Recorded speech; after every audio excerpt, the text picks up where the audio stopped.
The Anglo-Saxon kingdoms of England were divided into 4 autonomous states by the year 866, and by 874, there was just one. Well, that's because Viking invasions destroyed 3 kingdoms in a blitzkrieg. Over the course of 8 short years, they wiped out 300 years of Anglo-Saxon civilization. Welcome to the Vikings Code, and today we will be talking about the myth of the invincible Vikings and their formidable military reputation in detail. Were they really invincible and formidable, or is it just a myth? Well, stay with us till the end to find out, but before we continue, please make sure to like this video, subscribe to our channel, and let's move forward. The political landscape of England had been irreversibly altered by the Vikings, and the last surviving kingdom, Wessex, was on the verge of being destroyed.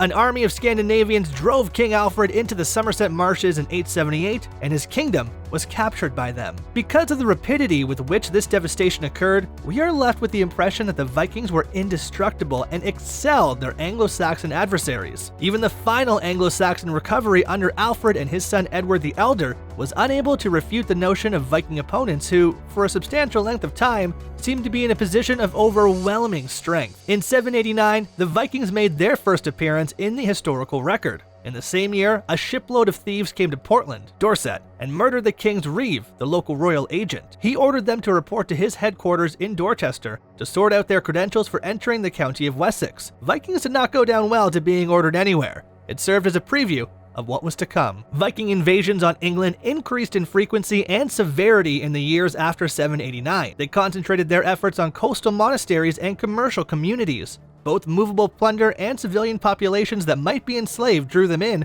regardless of the situation. After attacking the great Northumbrian abbey of Lindisfarne in 793, another troop of Viking attackers caused a stir across Western Christendom. The Lindisfarne Gospels were destroyed in their original location. The only significant contemporary account of this attack comes from the Northumbrian monk Alcuin, who lived far away in Aachen, in what is now Germany, at the court of the Frankish ruler Charlemagne, and he says, quote, "Never before has such a terror appeared in Britain as we have now suffered from a pagan race, nor was it thought that such an inroad from the sea could be made." End quote. The number of assaults increased significantly after 830. In particular, 3 major commerce centers were plundered in the year 842. As recorded in the Anglo-Saxon Chronicle, they included the cities of London and Rochester in Kent, as well as Quentivik on the continent. In 851, the city of London and Canterbury were invaded once again. Attacks on England had previously been seasonal, but this changed in 851 when a Viking army outwintered on English territory on Thanet in Kent for the first time. There would be no relief from now on. During the winter, the areas around the station were lacking food and supplies, and the campaigning season for the next year began sooner than it had ever done before. The worst was yet to come. According to the Anglo-Saxon Chronicle, the Great Heathen Army arrived in East Anglia in 866. After capturing East Anglia, they mounted horses and transformed themselves into a mobile land army. They conquered the Northumbrians in 867 after moving north from the south.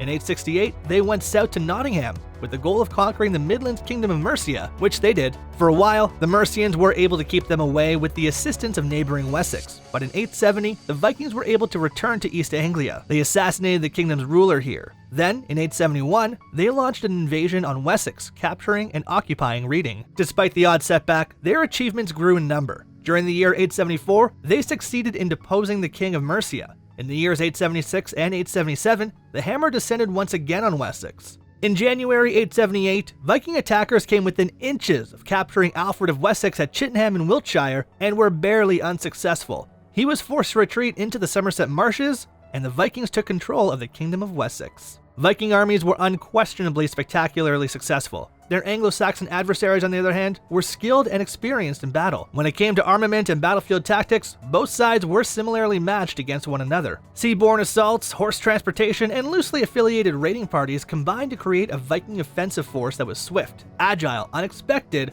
and adaptable in its attack strategies. The use of horses provided the Vikings with speed and reach that could not be matched in the absence of an Anglo-Saxon rapid reaction army or secure bases from which defenders could operate and in which civilians could take refuge. As far as we can tell, early Viking triumphs were largely due to their ability to adapt. It was because of this that they ravaged England between the years 860 and 870. The Anglo-Saxons rethought their defense techniques from the 880s onward, and this is significant since the Vikings' blitzkrieg failed in England during this period. With the establishment of Alfred's and his successors' system of burhs throughout their land, Viking conquest started to wane. During the same year, a reorganization of West Saxon forces took place to guarantee that men were constantly on the battlefield. As a result, many Vikings relocated their activities to the continent, where they used the same techniques that had previously proven successful in England. In fact, the Vikings had a 20-year period of superiority between the 860s and 870s, when the Anglo-Saxon kingdoms were better prepared to wage a different form of battle than the Vikings. It was a moment of superiority that quickly slipped away, a window of opportunity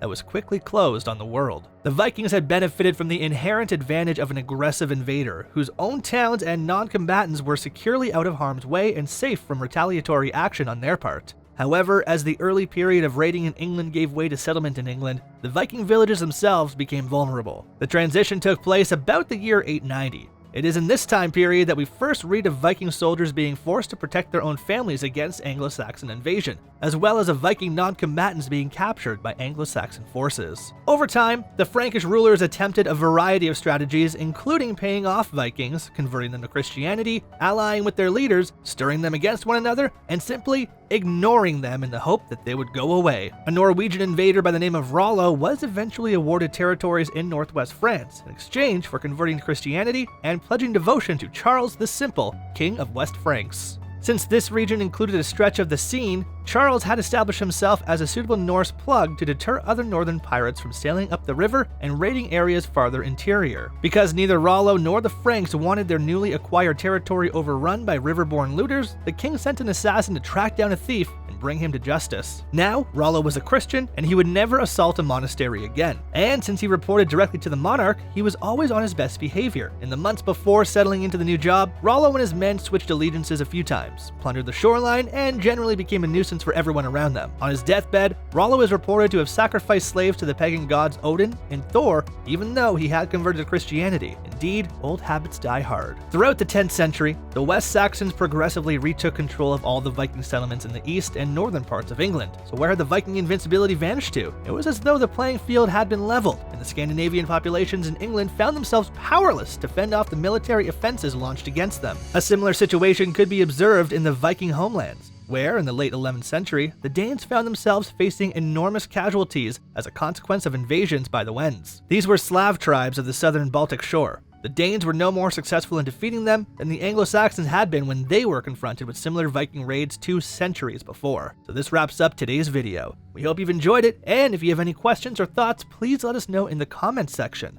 Stay tuned with us, and we'll see you soon in the next one.